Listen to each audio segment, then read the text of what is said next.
আপনাদের দেওয়াল ম্যান্তেকাল করার পরে আমার ফ্যামিলির ছেলেমেয়েরা এরা কিন্তু আমাকে একদম চতুর্দিকে এমনভাবে আঁকড়ে ধরতে যাতে অন্য কোনো চিন্তা ভাবনা বা কোনো অসুস্থ মন খারাপ করার সুযোগ না হয়। পুরা ভাই বোন সবসময় আমার কাছে দেয়। আপনার মা যে রুমে থাকতেন এরা রুটি অনুযায়ী ছেলেমেয়ে 7 জন, তো এক একজন এক এক রাত্রে এই রুমে থাকে। আর গ্লাসটা ফাঁক করে রেখে আমার নিয়ে কোনো ডিস্টার্ব হইতে আছে, ঘুমাই না, দাঁড়াই থাকে ডিউটি করতেছে। তাই বললাম তোমাদের লাগতে কষ্ট না হলে করবি পরিষ্কার সবসময়। এবার সবসময় আমাকে যাতে আমার কোনো অসুবিধা না হয়। জিজ্ঞাসা করছি, বললো যে এই রুমে আসছিলাম, মরণে মা এখানে আস। আবার রোজাতে গেলে তার মা বলে দেয় তোমার বাবার কাছে থেকে। আমি কি গোসাই বিষয়টা বলতে পারছি? বাস্তবের সাথে কোরআন হাদিসের একদম মিল, বাস্তব জীবন আমরা দেখেছি। তো ওই দিন আমার বলতেছিল, বাবা জানে আপনি না ঘুমাইয়া আরবি ভাষায় কথা বলতেছিলেন অনেক সময়, দীর্ঘ সময় আপনি কথা বলতেছেন আরবিতে। আমি বলে আমি তো বলতে পারবো না, গোবারের দিক গিয়েছি। তো দীর্ঘ সময় পড়তে মনে করছে আমাদেরকে ডাকছেন, গিয়া পাশে দাঁড়িয়ে নিলাম। আপনি দীর্ঘ সময় আরবিতে কথাবার্তা বলতেছে। পরে আমি কথাটা তুই দুটো আর স্বপ্নে তো হইতে পারে, অসম্ভবের কি আছে।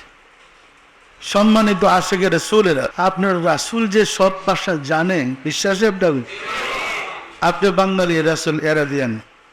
তো রাত্রি স্বপ্নে আপনার লোকে দেখা যায় বাংলা ভাষায় কথা বই কেমন। উনি কোন বিশ্ববিদ্যালয় থেকে বাংলা শিখছিল? আপনি ইংরেজি ভাষায় অধিকারী বা ইংরেজ, আপনি আশিকের রাসূল স্বপ্নের রাসূল কি আপনি সাথে ইংরেজিতে কথা বলে? তুমি কবে ইংরেজি শিখছিল?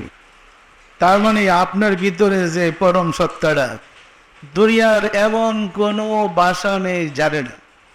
শুধু মানুষের নয়, এমন কোনো প্রাণী নাই যে প্রাণীর ভাষা সে বুঝে না। এই কারণেই প্রমাণ করার জন্য এই মহাসত্যটাকে হযরত সুলাইমান আলাইহিস সালামকে তার ওই রূহের সাথে সম্পর্ক করে দেওয়াতি মাছের ভাষা বুঝে, গাছের ভাষা বুঝে, পাখির ভাষা বুঝে, পশুর ভাষা বুঝে। বুঝতেন না? আমার মুর্শিদের দরবারে আমি দেখেছি আমাদের জাকির ভাই বেশ কয়েকজন ছিলেন যারা পশু পাখির ভাষা বুঝতেন, মাছের ভাষা বুঝতেন। এবং এই একটি ঘটনাও ঘটেছে।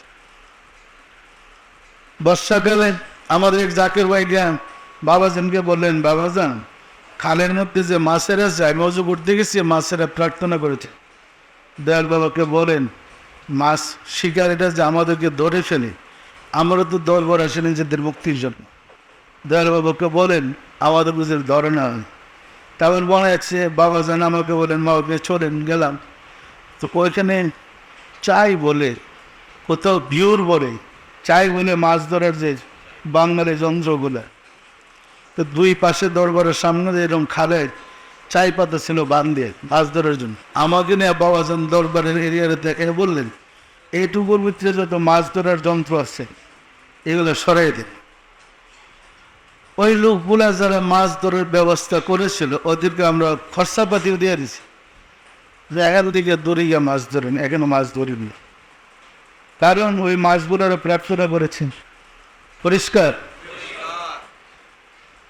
আমার বাবার দরবারে সমস্ত ঘটনা ঘটতো। আমাদেরই এক যাকে মোরগ জবাই করতে গেছি, যাত্রাবাড়ি বাসা ছিল। যখন মোরগ জবাই করতে গেছে ধরছে মোরগটা বুঝে, জাকির ভাই আমার জবাই করেন না, রহমতের সময় আমি আপনার ডাক বলব। ছেলেটা মোরগটা ছেড়ে দৌড়ে আমার কাছে চলে আসে, আমার কান্না শুরু হয়েছে।